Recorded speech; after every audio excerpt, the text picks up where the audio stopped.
noticed significant improvements in both weight training, in my sport, and also in my Olympic lifts, also in my jumps. Good morning, everyone, and welcome back to Pursuit of Strength podcast. My name is Stanislav. I am passionate about training physiology, human psychology, philosophy, and physical and mental performance. And today's episode will be about my mistakes when I started with my strength and conditioning journey.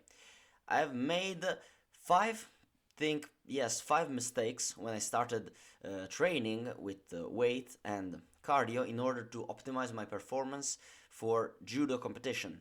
And I want to explain this to you so you will avoid the five mistakes that I made in order to improve your athletic and get your physical pursuit more smoother than mine. So let's start first. Why very big mistake, one of the five big mistakes that I'm going to explain to you is obsessing over periodization.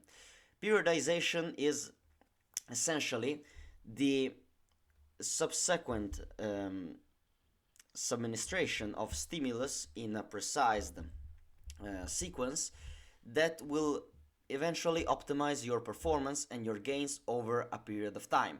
And as a chronic overthinker and optimization junkie, I delved into various periodization model. I wanted to learn about what is about linear periodization, what is conjugate periodization, how can you manage all of the variables of training in order to reach more and greater gains, as a like a video game. You have this thing that will give you a 5%. If you do this before you buff it, you will have an increase in these characteristics more. And I did it for very long time. I made year periodizations where I focused on hypertrophy, then focused on strength, then focused on power development. Once I realized that it was more overthinking, I was thinking more about doing subsequent training development and less about doing hard work. I was thinking more about optimization instead of just doing hard training in order to uh, improve my body. Okay, and the reality also is that developing anatomical and physiological adaptation takes time and consistency. Time, consistency, and hard work.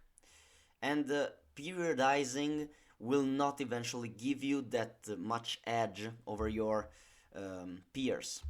Okay, if you have two kind of athletes, one who is over periodizing, who is doing everything right, textbook, and the other one who is doing maybe not that much periodization, who is not thinking that much about his program, but he's training as hard as he possibly can, and he's driving his body to a greater stress in order to develop these anatomical and physiological changes. Athlete number two will be more athletic, more conditioned than athlete number one, who is trying to do all his nerd stuff. Okay, he's putting his glasses on, he's saying, oh well, you should do a little bit of hypertrophy block before doing a strength block. The other one is just working hard all year around different qualities, so he's not doing a block about hypertrophy, a block about strength, but he's developing everything year around. Athlete number two will be more conditioned and better performing than athlete number one. And not changing too much exercise. So you keep the same exercise, the same program. Should use the same program, change a little bit the doses year round, but the program shouldn't change much. You should progress, of course, but the program, the exercise selection shouldn't that much change. So my key takeaway for you is don't change your program too much, don't change your exercises too much. Keep progressing and keep training different qualities, so cardio, maximal strength, hypertrophy, power, what you're training actually for, but year around. Don't change your program too much. Don't do the hyper periodization bullshit that I have done. The second mistake, big mistake that I made, is saying, "Oh, I don't need cardio. I don't need zone 2 cardio," which is common thing for gym rats, but this is another category. I should be technically an athlete. So, I'm training judo. I was training and I'm currently training judo 3 to 5 times per week. And so I was thinking, I just need to lift heavy weights. I need to be strong. I need to be good at um, at moving heavy object in very powerful way. And that's actually true, but I also need a good aerobic fitness in order to perform my judo for a long period of time. And I was thinking, well, I'm already training 5 times per week, so I don't need any additional um, training stimulus from the cardiac perspective. But the truth is that judo often is a non-cyclical sport, and you have very um, intense exertion, so you are not actually in the zone 2 in the zone 2 period. So it's very rare that your BPM during a judo session or a grappling session will be around 120, 140 BPM. That is required for the adaptation in the zone 2 cardio. So I started doing 30 to 40 minutes of low intensity, very easy cardio, something that was really odd for me because in judo, and especially in combat sports, wrestling, jiu-jitsu, this kind of thing, if you're not pretty dead at the end of the training, you have not trained good, which is not true actually. So I started doing very easy cardio, 30 to 40 minutes of low intensity, usually running or biking, and it significantly improved a lot of aspects, not only in my training but also in my life. I recovered faster, I had more energy during my workouts and during my skill session. I feel calmer and even happier. I found out that I liked running, or enjoy running, and I enjoy doing low intensity, long duration workouts. I love running in nature. I love biking, especially while I listen a podcast. It's very nice to do it, and I appreciate it a lot. And when you finish, you feel kind of high. It's very strange. It's very strange and very fun. And I can understand now why a lot of people get addicted to endorphins. It's absolutely dope. I want to try more distance running in the future.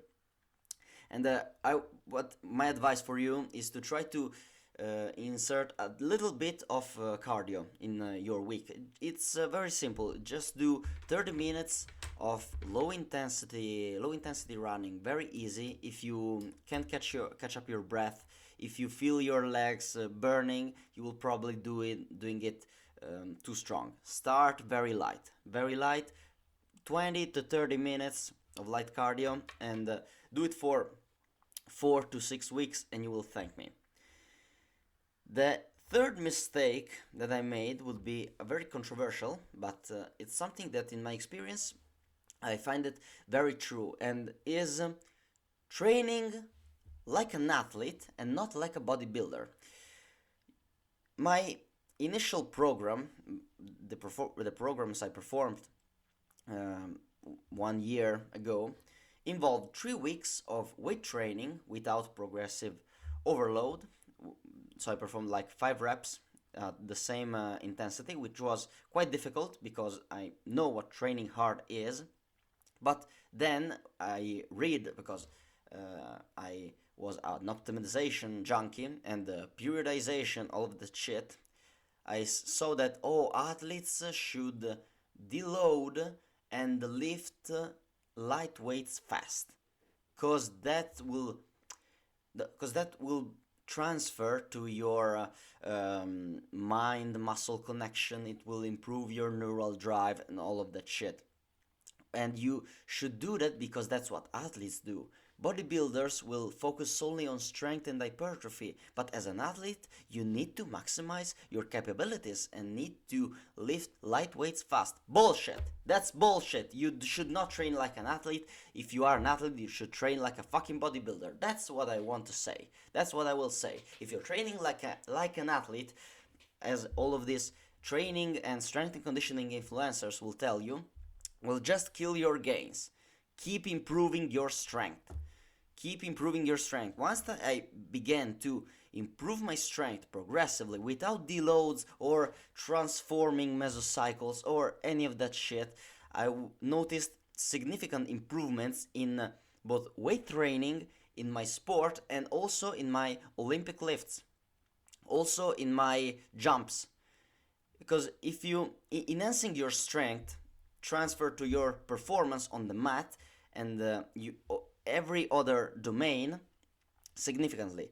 There is a reason why every exercise physiologist says that strength is the mother of every other physical quality, because it's true. Improving your strength not only improves the density and how much big your muscles are, but improve also your coordination. And coordination is critical in skill development, is critical in power, is critical in velocity, is critical in everything. So instead of doing all of these crazy jumps or these Bosu balls with when you're trying to balance two light kettlebells from 2 kilograms, just become strong. Become strong in different movements, in hinging, pushing, pulling, and squatting. Become strong in these four movement patterns, and you will also see, oh, you are not moving, you don't have to train only on sagittal plane. Okay, fine, not only on sagittal plane, but the 80% of becoming good in the physical training is becoming strong in these four movement patterns: pushing, pulling, hinging, and squatting. Become good at this and you will do 80% of the work. Then start to add some fancy shit. But if you're not good at this four, just don't consider the other shit. Okay? Become strong in that. The fourth mistake that I've made is correlated to the other ones, and it's to not track my training. There is a saying that goes like, if you're not assessing, you're guessing, and this is absolutely right. Tracking my training, so by what do I mean by tracking my training is how much you lift, how many sets, how many reps, how much kilograms, what is your rate of perceived exertion, and how much, if you're doing cardio, how much time or how much kilometers you have run, or basically everything that you can track on numbers, you have to put it down and have the ability to review that. Why you should do that? It allows you to see your progress, which is highly motivating. If you're seeing that 4 weeks ago you were doing 5 kilos less than you were doing today, fuck it, it's really motivating. You increase your intrinsic motivation and you want to train more and more harder because you see the progress. It's absolutely beautiful, first thing. And help you evaluate if your training is effective. If you're doing the same weight that you're doing 2 months ago, probably you're not training as good as you could be. Okay, so maybe you should improve the volume, should improve your intensity, should adjust your technique. If you track, you can see the patterns. If you track and see different stuff, you can adjust it. If you don't track, you are going blind. You don't know if your program is working, you don't know if you're doing the things right. So it will be even less motivating. You will train less hard, and it will lead to less and less gains over time. So once you I have a script, and sometimes I I I write some shit that I don't remember about, and so I lose track of what I was saying. So the fact is, you should have your exercises that you do year round. You should track how much you do, how much sets, how much reps, how much kilograms, and increasing that a little bit over time. That's basic principle of progressive overload. And yeah, that's just what I had to say. Track your training, track what you do. Once you find a measure that you can rely on, um, use it also to set some goals for your training. It will also increase your motivation. See my guide on works on goal setting if you haven't. And my fifth and the last mistake in my training journey was to training every day. I trained judo, as I said, 4 to 5 times a week, and when I wasn't doing judo, I was doing weights or low intensity cardio. The downside of that I was that I had only one day for recovery, and while pushing hard in weightlifting and also judo practice, compounded also if you add to training every day, if you add other life stressors, because I'm not a professional athlete and because I'm not that good and I don't train as good as them, probably I'm not also as talented, and haven't done this shit. I'm starting doing shit right now, but I wish I've started before to doing shit right sooner.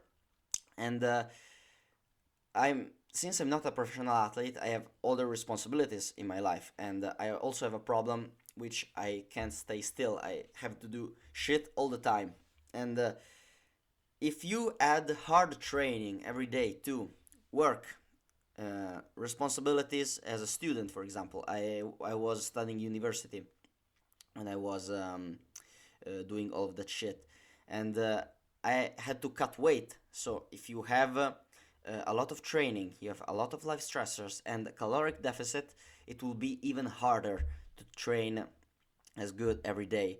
And I also had, I think, I have to write my thesis at the time. So I was doing physical therapy practice in the morning. I was studying in the evening, and studying or writing my thesis in the evening, and late in the evening I was doing physical training. All of this while weight cutting. So it was absolutely atrocious. It was awful time in my life that, and that led me to a heavy burnout. And I remember, especially one day, I was doing military presses in the gym. I was very stressed. I was very fatigued, and I remember that my brain and my body wasn't responding to what my brain wanted him to do. I remember doing military presses with 20, 30 kilos, something very, very light, and my body wasn't just responding. My body was refusing to accept the signal for my brain. Very awful experience. And to resolve this thing, I I started to track my training session, started tracking RPE, rate of perceived exertion, for every session, and I was maintaining roughly the same number of training, but I stacked them on the same day. So I'm lucky because I have the ability, my schedule permits me to stack more training in the same day. So now I'm currently lifting and doing judo in the same day 2 times a week, and I have two rest day, complete rest day at week. I found that this is something that works for me. It maybe it doesn't work for you. Maybe you need just one rest day per week, and it's perfectly fine. If it works for you, great. The more you can train, the more you get better. But if you find yourself in burnout, if you find yourself constantly overreaching during your training, maybe you should try to train not even less, but try to stack your training session in the same day. So in for example, on Monday, let's say it's your hard day, you stuck weights in the morning and hard training in the evening. Then the next day you will stay very chill. You will do low intensity cardio, you will do light skill training for your sport. You will just rest, okay? So you have to learn how to you should have one day when you go very hard, the other day when you go very little. And remember that if you have heavy stress in your life, if you are a student, you're more likely a student. If you have a stressful job, all of that stuff will make you recover less. You are not a professional athlete. You professional athletes just train and they stay chill every other time. Okay, they train, they chill. Of course, they could train 3 times per day. If you listen to an interview of Khabib Nurmagomedov, he says that he was basically just training, and when he was not training, he was sleeping. You can't afford to train and sleep. You have other responsibilities in your life, okay? So train a little bit less, and if you are able to do so, stack the same heavy training in the same day so that you're very stressed one day, but you can kind of relax the other days, okay? If you want to know about more about that, search high-low system for training. High-low system. And this is it. This was my 5 mistakes when I entered in my physical training journey. If you have any related experience about it, please share that in the comments, and I would like to hear more about you. And if you have other different stuff, or if you disagree with me about something, please let me still know in the comments so we can have interesting debate about that. The episode is over. If you watched till here, I thank you very much, and that's it. Aim upward and keep searching for strength, man.